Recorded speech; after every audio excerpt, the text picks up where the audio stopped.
सप्तम विचार भक्त और भगवान का निरंतर उद्बोधन सुन रहे हैं आप।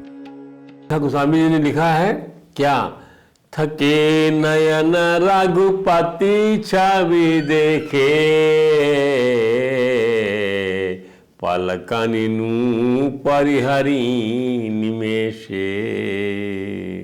अरे पलकों का गिरना बंद हो गया राघवेंद्र के सौंदर्य को देखने के उपरांत। प्रिया जी का अधिक स्नेह देह भय भोरी, मानव लीला कर रहे हैं ना, तो आपको भी अपने जीवन की मानव लीला याद आना चाहिए, अपनी युवा अवस्था की लीलाओं। क्या ऐसा नहीं होता था? अभी तो दिखाई पड़ी थी, कहाँ बिला गई, कहाँ चली गई।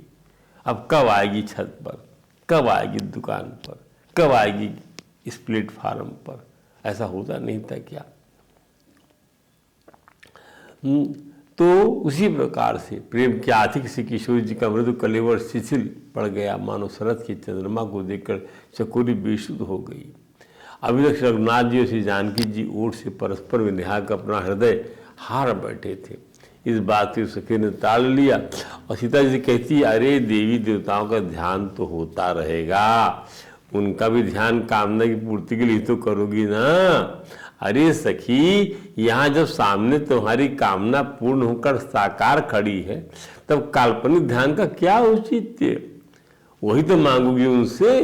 अतः भावनाओं से बाहर आकर प्रीतम का दर्शन लाभ ले लो, देखती रहो, निहारती रहो, और उस मन के सरोवर में उस छवि को उतार कर दो, तरंगित कर दो अपने मन को, हृदय को, और काल्पनिक दर्शन आनंद से वास्तविक दर्शन का परम लाभ उठा लो।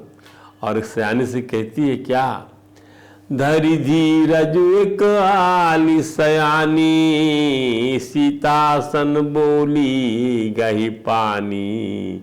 सीता के हाथ पकड़ कर बोलती एक सयानी सखी, बहुरी गौरी कर ध्यान करेहू, भूप किशोर देखी किन लेहू।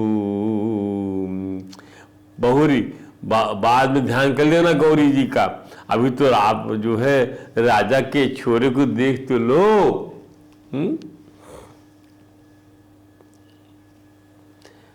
अब माँ सीता जी ने आँख खोलकर सामने खड़े रघुनाथ जी को देखा तो देखती रह गई, और सहसा पिता की प्रतिज्ञा का स्मरण कर दुखी हो गई। अरे कितने सुकुमार है, और भगवान शिव का धनुष कितना कठोर है, कैसे उठा पाएंगे, कैसे भंग करेंगे, कैसे प्रत्यंचा चढ़ाएंगे, कैसे धनुष तोड़ेंगे, कैसे हमारा ब्याह होगा इनके साथ में। इस दुश्चिंता में वह खिन्न हो जाती हैं। कितना सुकुमार कोमल मन है, प्रेम का मन बड़ा कोमल सुकुमार होता है।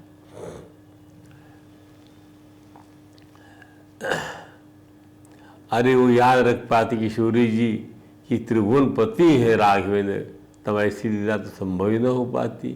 ठाकुर जी की योग माया लीला में ऐश्वर्य को भुला देती है, माधुर्य के प्रवाह के लिए सदैव छुपा देती है कि मधुरता बनी रहे। श्री राघवेंद्र अब मुनि विश्वामित्र और लक्ष्मण जी सहित महाराज जनक के यज्ञ मंडप में पधारते हैं, जहाँ से शंकर भगवान के धनुष को तोड़ने के लिए।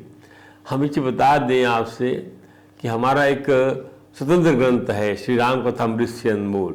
आप YouTube खोल के स्पीकर ऑन करके उसे बोल दीजिए किताब का नाम श्री राम कथामृत से अनमोल, तो सब उसके अंदर में हमारी इतने वीडियो रिकॉर्डेड सब आ जाएंगे। और फिर प्ले लिस्ट ऑन कर दीजिए राघव टेम्पल को, आपका क्लिक करके उसके अंदर में प्ले लिस्ट आ जाएगी। आप उसमें जो सुनना चाहें, जो किताबें हमने लिखा है, अधिकांश किताबों को रिकॉर्डिंग हमने कर दिया उसके अंदर में। और अभी भागवत रिकॉर्ड हो रही है, भागवत वेदांत सार। श्रीमद् भागवत वेदांत सार के बाद उसमें हमने कठोपनिषद, सरलतम बोध, मुंडकोपनिषद सरलतम बोध, श्वेता स्वतंत्र सरलतम बोध, श्री राम कथामृत से अनमोल सब रिकॉर्ड किया है। अब भागवत रिकॉर्ड हो रही। भागवत रिकॉर्ड करने के बाद हमने महाभारत समस्या और समाधान लिखा हुआ है 6 खंडों में। इसको भी रिकॉर्ड करने के मन में हम हैं, ताकि हम इसको कभी खुद सुने और आनंद ले सकें अपनी वृद्धावस्था में। भगवान का गुणगान हमारी वाणी से हो, अपकर्ण से होता चला जाए।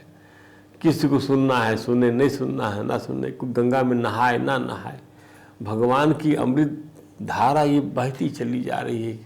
सनातन धारा जो है, कई लोग इस धारा को बहा रहे हैं, कई लोग उसमें हमारा भी एक छोटा सा प्रवाह रहता है, हम तो उसी में आनंदित हो जाते हैं। इतनी बड़ी बड़ी धाराओं में हमारी धारा भी जुड़ जाती ठाकुर जी गुणगान की, बस इसी समय अपनी प्रसन्नता होती है। अब आप देखिए, इसलिए हम इसको इस प्रसंग में श्रीमद् भागवत में राम कथा को पिरो दिया भगवान व्यास ने। अब जब लिखने वाला लिखेगा तो भगवान राम को बिना लिखे वो आगे बढ़ ही नहीं सकता। कृष्ण चरित्र में प्रवेश करने के पहले उस जितने चरित्र हुए हैं सूर्यवंश के, वो सब बताना पड़ेगा, और उसके जो रस रहा भक्ति का, भगवान की कथा का, भगवान के महत्व का सब बताना पड़ेगा। कृष्ण चरित्र, क्योंकि भगवान श्री कृष्ण परिपूर्णतम ब्रह्म है। इति चांस कला पुंसा श्री कृष्णस्तु भगवान से, उस रस का परिपाक लेने के लिए आपको ये सब समझना पड़ेगा। इसकी कोई पुनरावृत्ति नहीं होती कि आप उसको सीधा वहीं पहुंच जाएंगे तो आप वो रस नहीं पा सकेंगे। अपने मन को भिगोए पहले, इससे पहले भिगोए इस मन को, अपने पवित्र बनाएं, आनंद से पवित्र बनाएं, तब जाके आपके मन में छाप पड़ेगी कन्हैया जी की लीलाओं की। अब इस प्रसंग में ठाकुर जी का विवाह, किशोरी के साथ विवाह तो साकेत धाम संकल्प में होना ही है, परंतु अलौकिक श्री राघवेंद्र और श्री जानकी कि ये अलौकिक चरित्र ही तो हमें आनंदित करते हैं।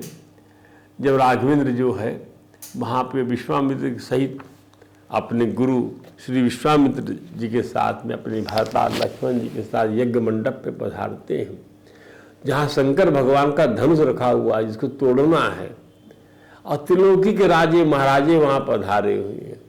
ये प्रतिज्ञा थी महाराज जनक की कि जो शिव के कोदंड को जो भंग कर देगा, तोड़ देगा, उसी के साथ मैं अपनी बिटिया का ब्याह करूँगा। ये उस जमाने का एक स्वयंवर का तरीका होता था।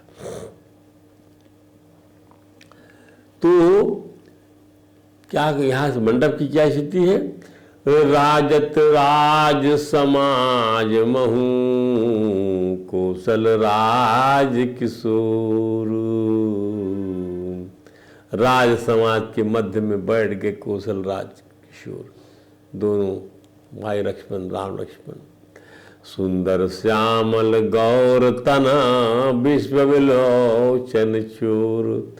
विश्व की आंखें जो चुरा लिया अपने सौंदर्य से उन लोगों ने, सब लोग आकर्षित हो गए उनकी तरफ। हर प्राणी के नेत्र को लगता है ये महाराज दशरथ के इन दोनों पुत्रों के सौंदर्य कोश को क्यों चुरा लिया जाए। लोग धन चुराते हैं, भगवान के सौंदर्य का खजाना चुराने के लिए सोचने लगे। दूसरे शब्दों में किसी भी प्राणी की आंख में दो कुंवरों की मनोहारी छवि शोभा को कुछ और ठहर ही नहीं पाया। धनुष तो नहीं ठहर रहा है वहां पर, बस निहारे चले जा रहे हैं ठाकुर जी को। पैत चौतनी सिरन सुहाई कुसुम कली बीच बीच बनाई। चार प्रकार की ये जो एक नोक इधर, एक नोक उधर, एक नोक उधर, एक ऐसी चार प्रकार की नोक निकली हुई चौतनी टोपी होती है मिथिला की तरफ, अयोध्या की तरफ। ब्याह के समय में जो हमारे यहाँ मोर कहलाता है, वहाँ पर इस प्रकार का विवाह के अंदर में पहनते हैं। और उसमें कलगी लगी रहती है, कुसुम कली बीच बीच, फूल और कली लगी हुई है। और दे रेखे रुचिर कंबु कल ग्रीवा, और ग्रीवा में रेखाएं हैं तीन, जनु त्रिभुवन सुषमा की सीमा। त्रिभुवन का सौंदर्य बस रहा है ग्रीवा में। भगवान में ऐश्वर्य शक्ति, माधुरी शक्ति के अतिरिक्त एक सौंदर्य शक्ति भी होती है जिससे हर प्राणी उनकी ओर आकृष्ट हो जाता है। भगवान श्री कृष्ण के सौंदर्य को जब निहार रही थी मथुरा की नारियां, अट्टालिकाओं में चढ़कर जब भगवान प्रवेश कर रहे थे, गोकुल से लाया गया था उनको अक्रूर जी के द्वारा, तब वो कहती हैं आपस बात करते हुए, ध्यान से समझिए इस भाव को।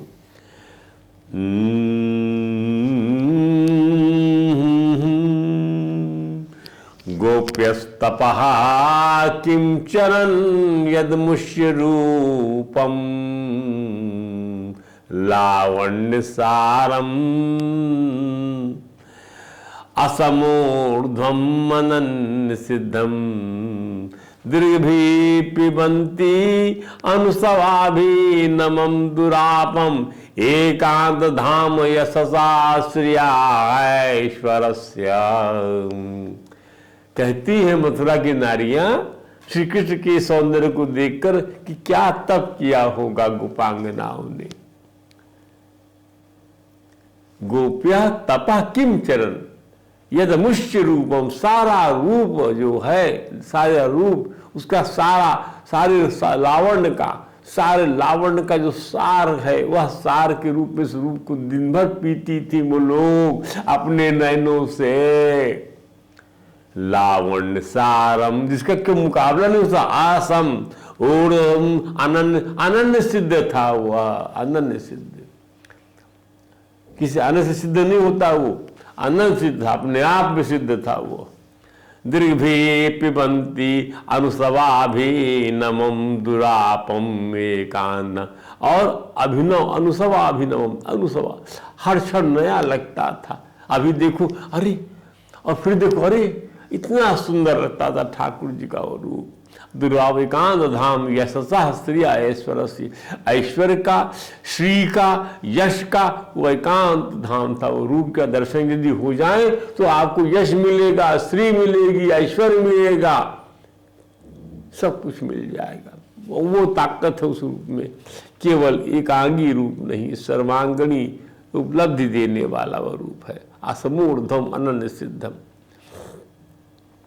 ऐसे रूप का दर्शन दुरापम है। इस सारे समग्र सौंदर्य और ऐश्वर्य सब कृष्ण के अद्वितीय रूप के आश्रित हैं। परंतु साकेत धाम में श्री रघुनाथ जी एवं किशोरी जी ने प्राणियों पर निर्हेतुकी की कृपा का संकल्प लिया था, अतः सभी को उस अनुपम सौंदर्य का पान कराया जा रहा था। स्वयं विजय राज महाराज जनक श्री राम के सुंदरता का निहार कर अपने देह की सुध भूल गए। क्या बोलते हैं रामायण का क्या लिखा है, मां भय सब सुखी देखी दो भ्राता, सब के सब लोग दोनों भाइयों को देखकर सुखी हो गए। चली बारी बिलोचन पुलकित, गात पुलकित हो गई, आंखों से अश्रु झरने लग गए, आनंद अश्रुपात होने लगा। मूर्ति मधुर मनोहर देखी,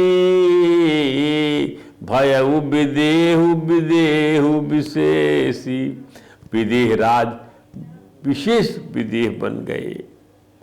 ध्यान दीजिए, भयउ विदेह विदेह विशेषी, ऐसे भय विदेहु विदेह, देह की सुध रही नहीं। वो पहला वाला जो विदेह हुआ करता था वह तो अभिमान को भूल कर जो है ज्ञान मार्ग में थे, पूरा ज्ञान विगलित हो गया, अब वहां देह भी नहीं बची है। ध्यान दीजिए, महाराज जनक कहते हैं, सहज विराग रूप मनु मोरा, मेरा मन स्वभाव से बीत राग है। थकित होता जिमि चंद्र चकोर, इनको देखकर अनुराग से भर गया, इस मन में जो है राग आ गया, विद हो गया था जो, वहां राग आ गया, अनुराग आ गया। इस चंद्रमा को देखकर चकोर बेकल हो जाता है।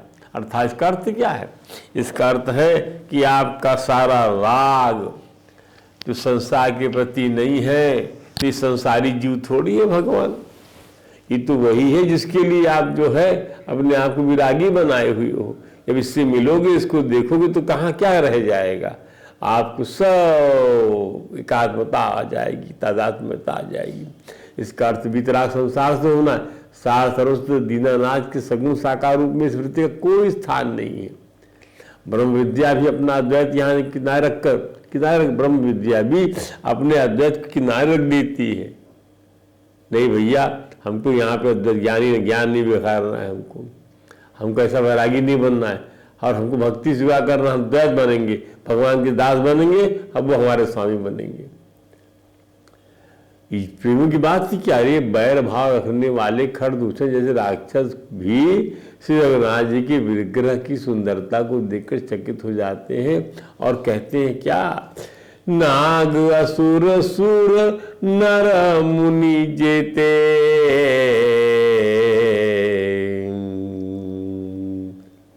हमने नाग असुर सुर नर मुनि को देखा, जीता जीते हते हम केते, जीते और मार डाले हैं हम भरी जन्म सुनऊ सब भाई। पर हे सब भाइयों सुनो, हमने जन्म भर में ऐसी सुंदरता कभी नहीं देखी, देखी नहीं आसी सुंदरताई। वाह वाह, ये खरदूषण दोनों भाई कह रहे हैं। तो तात्पर्य है कि भगवान के दिव्य सौंदर्य की ओर प्रेमी, विरक्त, ज्ञानी, मूर्ख, बैरी, असुर, राक्षस तक सबका मन सहज रूप से ही आकृष्ट हो जाता है। अब सीता जी के स्वयंवर का प्रदेश का आनंद लीजिए। चली संग लय सखी, भंवर माला हाथ में लिए हुए हैं, वर धनुष तोड़ेगा उस पर, उसके गले में डालेंगी। अब चल रही हैं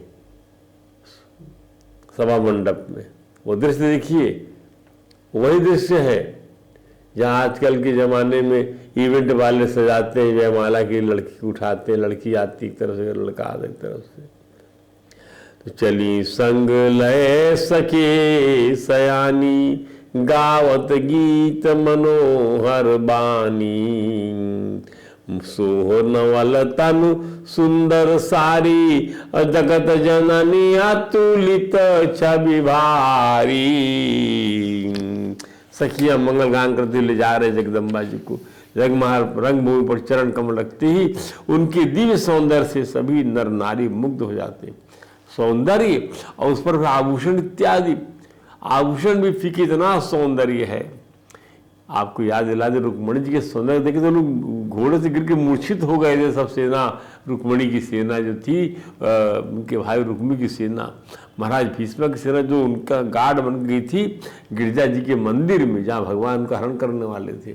इतना सौंदर्य था उस तेज से, लोग पलके झपकना भूल गए।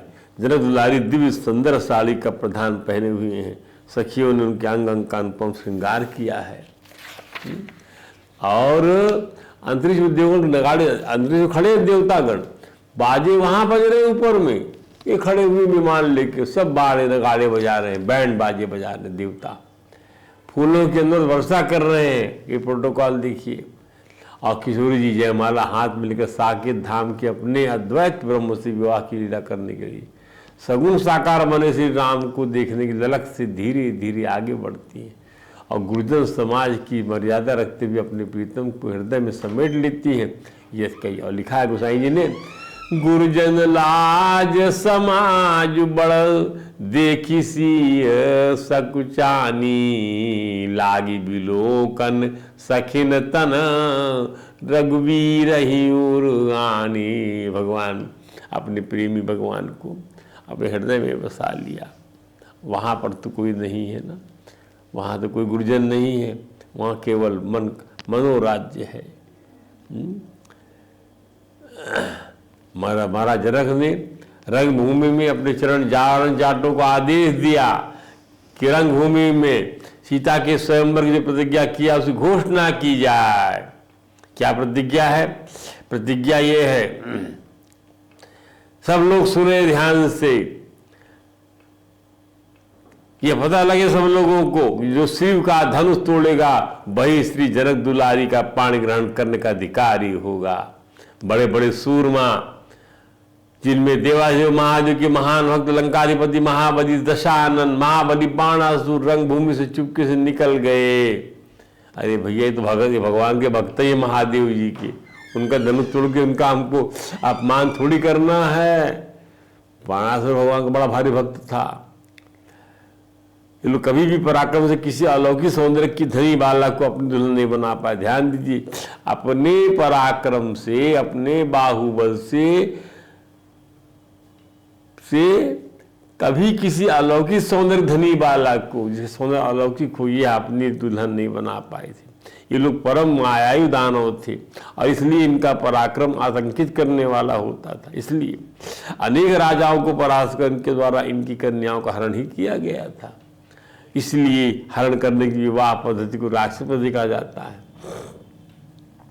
साकेत धाम में हुए संकल्प के आधिदैविक आधार पर आदि भौतिक रूप से शिव जी का धनुष भंजन किशोरी जी के नियंत्रण में था। ध्यान दीजिए, भगवान की आद्य शक्ति के अंतर्गत आता किसी भी राजा का उसे तोड़ लेने का दुस्साहस सफल हो पाए, इसका सवाल, question does not arise at all, सवाल ही नहीं उठता। इस धनुष भंग की लीला से भगवान श्री राम परशुराम जी महाराज की गर्भधारण की एक और झलक देखने मिलती है।